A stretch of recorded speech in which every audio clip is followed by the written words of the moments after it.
આ વિડીયોમાં આપણે જોઈશું NMMS 2012નું પેપર સોલ્યુશન। હવે અહીંયા પહેલો પ્રશ્ન એવો છે કે શ્રેણીનો છે। શ્રેણીમાં તમારે ખૂટતું પદ જે છેલ્લે આપેલું છે ખાલી જગ્યા એ તમારે મેળવવાનું હોય છે।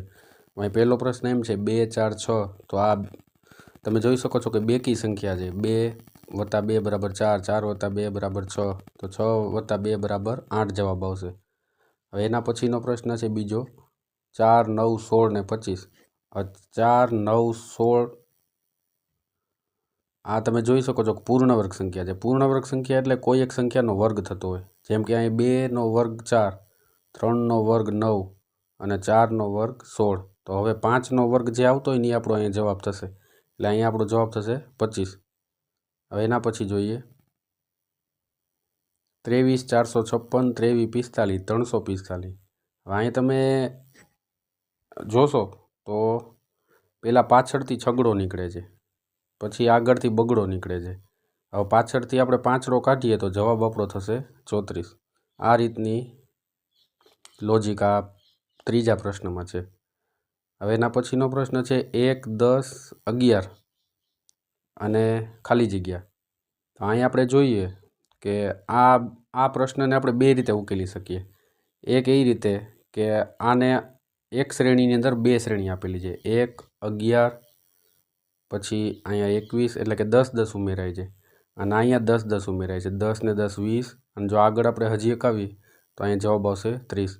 અને બીજી રીત એ છે કે પહેલાં 9 ઉમેરાય છે, પછી 1 ઉમેરે છે, ફરી પાછા 9 ઉમેરાય છે અને ફરી પાછો 1 ઉમેરાય છે, એટલે કે અહીંયા હજી આપણે આગળ જોઈએ તો 21 જવાબ આવશે। એટલે બે રીતે આનું લોજિક છે। હવે એના પછીનો પ્રશ્ન છે 7 14 21 અને ખાલી જગ્યા। તો આ 7 એકાનો ઘડિયો જ છે, જુઓ તમે 7 1 7 7 2 14 7 3 21 7 ચોક 28, એટલે અહીં જવાબ આવશે 28।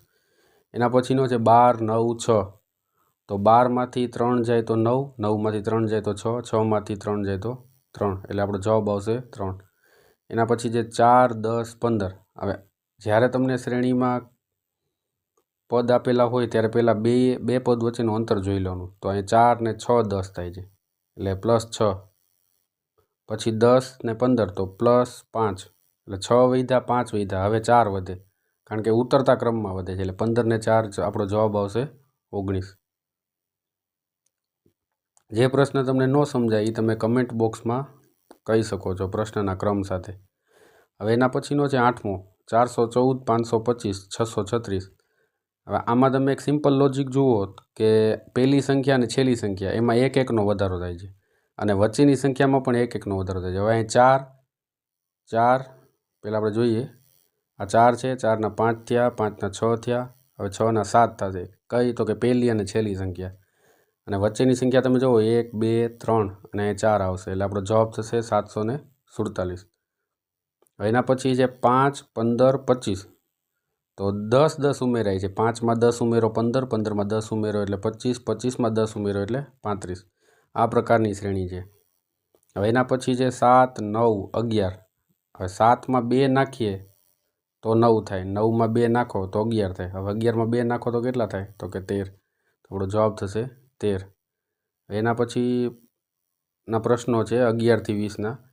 એમાં મૂળાક્ષરનું જૂથ કોઈક નિયમ અનુસાર અલગ પડે છે, એ આપણે જોવાનું હોય।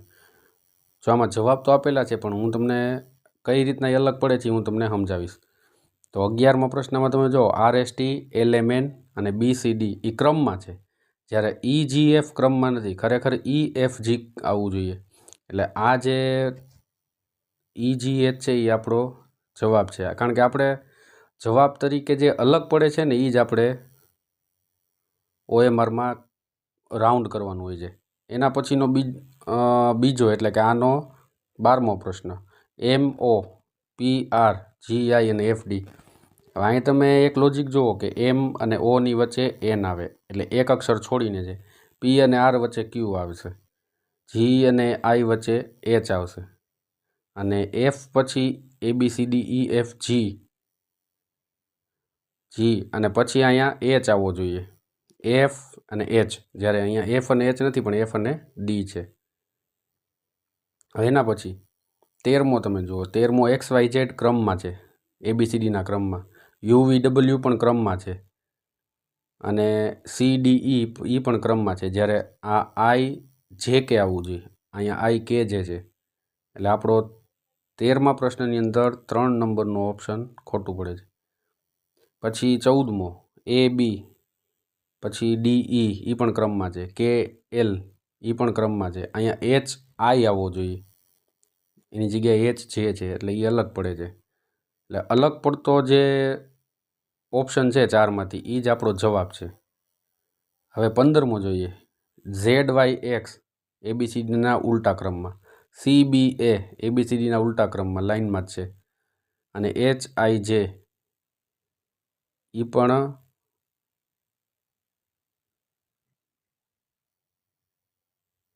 હવે જો અહીંયા ત્રીજો અને ચોથો પ્રશ્ન છે ને એ આગળથી ક્રમમાં છે અને પહેલો ને બીજો છે એ પાછળથી ક્રમમાં છે, એટલે આમાંથી કોઈ અલગ પડતું નથી. એટલે આવો જ્યારે પ્રશ્ન આવે પેપરમાં ત્યારે ગ્રેસિંગ માર્ક મળતું હોય છે. ગ્રેસિંગ એટલે કે જ્યારે એક કરતાં 2 જવાબ સાચા હોય ત્યારે ગ્રેસ માર્ક, એટલે કે જે ઓપ્શન તમે ટીક કરો તમને 1 માર્ક તો મળે જ.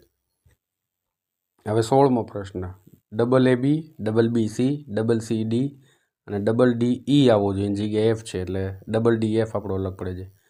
ત્યાર પછી 17મોમાં તો તમે જોઈ શકો છો કે પહેલો અક્ષર અને છેલ્લો અક્ષર એ કેપિટલ છે, જ્યારે ઓપ્શન નંબર 3માં પહેલો અને છેલ્લો સ્મોલ છે. હવે એના પછી ZABC, YABC, XABC, અહીંયા ચોથામાં WABC આવવું જોઈએ કારણ કે ઉતરતા ક્રમમાં છે. હવે 19મો પ્રશ્ન, capital A small a, capital G small g, capital I small i, અહીં કેપિટલ B અને સ્મોલમાં D છે, એટલે એ આપણો અલગ પડે છે. હવે 20મો પ્રશ્ન, STU એ પણ ક્રમમાં છે, ABCDના સીધા ક્રમમાં, PQR એ પણ ક્રમમાં છે, GHI એ પણ ક્રમમાં છે, જ્યારે NLM એ કોઈ ક્રમમાં છે નહીં. હવે 21 થી 30 પ્રશ્નો કે જેમાં આપણને 2 જૂથ આપેલા હોય, પહેલા ને બીજા વચ્ચે જે સંબંધ હોય એવો જ સંબંધ ત્રીજા અને ચોથા વચ્ચે હોય. ટૂંકમાં BOYનું YOB થાય તો TOYનું શું થશે એ આપણે ગોતવાનું હોય છે. હવે અહીંયા BOYનું YOB કઈ રીતે થયું છે તો કે BOYને આપણે પહેલાં તો ઉલટું કરી નાખવાનું, BOY છે એની જગ્યાએ YOB અને સ્મોલ કરી નાખવાના. તો અહીંયા આપણે જોઈએ કે Y ને સ્મોલ, O અને T, તો આ રીતના આપણો જવાબ આવશે YOT. એના પછી છે નોટ, NOTE છે એને આપણે NTOE કરવાનું છે. એટલે અહીં તમે જોશો તો પહેલો અક્ષર એમનેમ છે, છેલ્લો અક્ષર પણ એમનેમ છે, વચ્ચેના બેને ઉલટ સુલટ કરી નાખવાનું. એટલે અહીંયા પહેલો આપણે એમનેમ રાખીએ, છેલ્લો પણ એમનેમ રાખીએ અને વચ્ચેના બેને ઉલટ સુલટ કરી નાખીએ, એટલે આપણો જવાબ થશે FORG. હવે એના પછીનો છે XYZ, તો એને ZYX એટલે કે ઉલટું કરી નાખવાનું, તો ABC તો એનું થશે CBA. હવે એના પછીનો પ્રશ્ન જુઓ 24મો, BC તો DE એટલે કે ક્રમમાં જ છે, FG તો HI.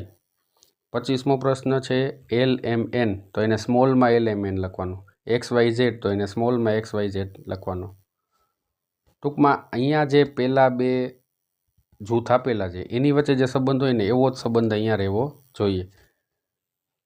તો આપણે એ જ સંબંધ અહીંયા જોઈએ, ABBA, તો પહેલો ને છેલ્લો છે એને આપણે અંદર આવવા દેવાના અને અંદર છે એને બહાર જવા દેવાના. તો અહીંયા અંદર આપણને આપેલા છે C, એ તો C ને અંદર લઈ લઈએ આ રીતના C, અને A અંદર છે એને આપણે બહાર લઈ લઈએ, તો આપણો જવાબ થશે ACCA. 27મો પ્રશ્ન જોઈએ તો 27મા પ્રશ્નમાં CKD છે, એમાંથી D પાછળથી કાઢી નાખવાનો છે અને અહીંયા આપણને BFG આપ્યા છે, એમાંથી G કાઢી નાખીએ એટલે આપણો સાચો જવાબ આવશે BF. હવે એના પછીનો જોઈએ, વીક છે તો આ વીકને ઉલટું કરી નાખવાનું છે, એટલે કે K આગળ આવી જાય, E અને W અને એને સ્મોલ કરી નાખવાના છે. તો આમાં પણ પહેલાં K સ્મોલ થઈ જાય, O અને H, આ રીતના આપણો જવાબ બનશે. હવે એના પછીનો પ્રશ્ન જોઈએ, એમાં છે AC તો ZX એટલે કે પહેલેથી પહેલો A થાય અને છેલ્લેથી પહેલો Z થાય, પછી પહેલેથી ત્રીજો C થાય અને છેલ્લેથી ત્રીજો X થાય. તો એ જ રીતના પહેલેથી બીજો આગળના ક્રમથી બીજો બી થશે લેટર, અને પાછળથી આપણે જોઈએ ને તો ઝેડ અને વાય એટલે બીજો લેટર થશે વાય, અને ડી છે એ ABCDમાં આગળથી ચોથો છે, તો પાછળથી ચોથો કયો થાય ડબલ્યુ, કારણ કે ડબલ્યુ એક્સ વાય અને ઝેડ પાછળથી ચોથો થાય, એટલે આપણો જવાબ આવશે YW. હવે છે 30મો પ્રશ્ન, GHI અને JKL, તો એના પછી આપણે જોઈએ કે આ ક્રમમાં જ છે, આ 6 અક્ષર, તો OPQ અને અહીંયા આવશે RST. હવે આના પછીના વિડીયોમાં આપણે 31 થી 60 પ્રશ્નોના જવાબ મેળવીશું.